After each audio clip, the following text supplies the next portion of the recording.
اسی لیے قرآن کہتا ہے یا ایھا الذین آمنوا اتقوا اللہ، یا ایھا الذین آمنوا اتقوا اللہ حق تقاتہ ولا تموتن الا وانتم مسلمون۔ اے لوگو، اے ایمان والو، اللہ سے ڈرو جیسا ڈرنے کا حق ہے، اور تم نہ مرنا کس حالت میں؟ مگر کہ تم مسلمان ہو، یعنی جب تمہیں موت آئے تو ایمان کی حالت میں آئے۔ ایمان کی حالت میں جو موت آتی ہے اس کا جو مزہ ہے، واللہ اتنا بتا دوں کہ جنت میں جب لوگ چلے جائیں گے تو اس وقت اہل ایمان مومنین جن کو مرتے وقت مزہ آیا تھا وہ کہیں گے مرتے وقت جو مزہ آیا تھا وہ مزہ جنت کی نعمتوں میں بھی نہیں آتا۔ یہ ہے مومن کی موت، لیکن افسوس کہ ہم مومن بس مومن رہیں، اور یاد رکھیے اللہ سے دعا کریں کہ اللہ ایمان پہ خاتمہ کرے۔ یہ آسان نہیں ہے۔ اگر کوئی ولی بھی ہو جائے، ولی بننے کے بعد بھی خطرہ رہتا ہے ایمان چھن جانے کا۔ بہت سے ایسے اولیاء کی فہرست ہے کہ جن کا ایمان چھن گیا۔ ایمان کس کا مرتے وقت چھنا جاتا ہے اس پہ بھی اشارہ دے دو۔ نمبر 1، جو نماز میں سستی کرتے ہیں، ڈر ہے کہ مرتے وقت ان کا ایمان چھینا جائے گا۔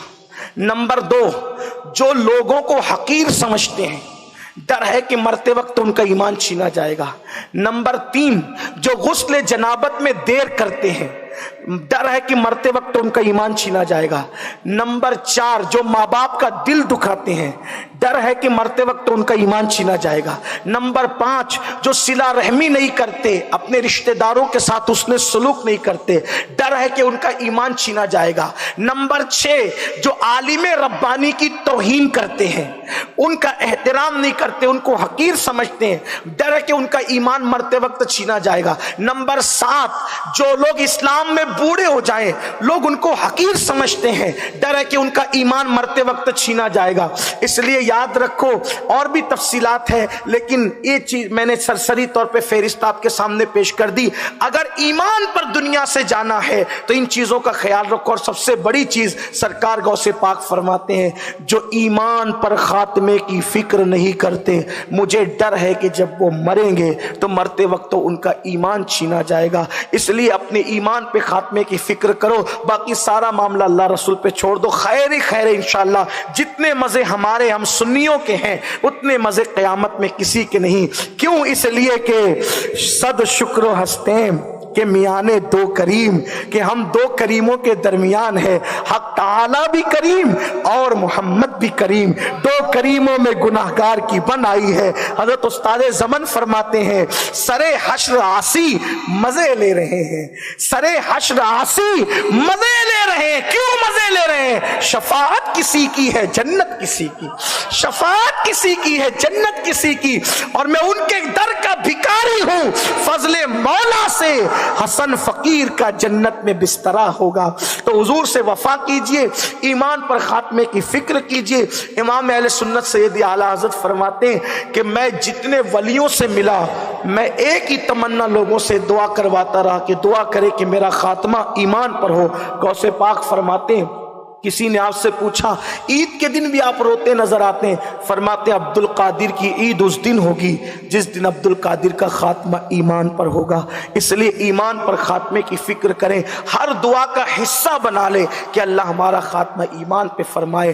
کتنا خوش نصیب ہے جسے دنیا قاری ریاض الدین کہتی ہے کہ گئے تو ایمان پر گئے، نعت رسول کا صلہ کیا ملا، اللہ و رسول سے وفا کا صلہ کیا ملا، کہ دنیا سے گئے تو ایمان پر گئے، اور ایمان میں بھی وہ بھی شہادت کی موت۔ جو حالت سفر میں حادثے کی موت مرے تو اس کو کہتے ہیں کہ وہ شہادت کی موت مرتا ہے۔ الحمدللہ سفر میں بھی تھے، مسافر بھی تھے، اور گھر سے بہت دور تھے۔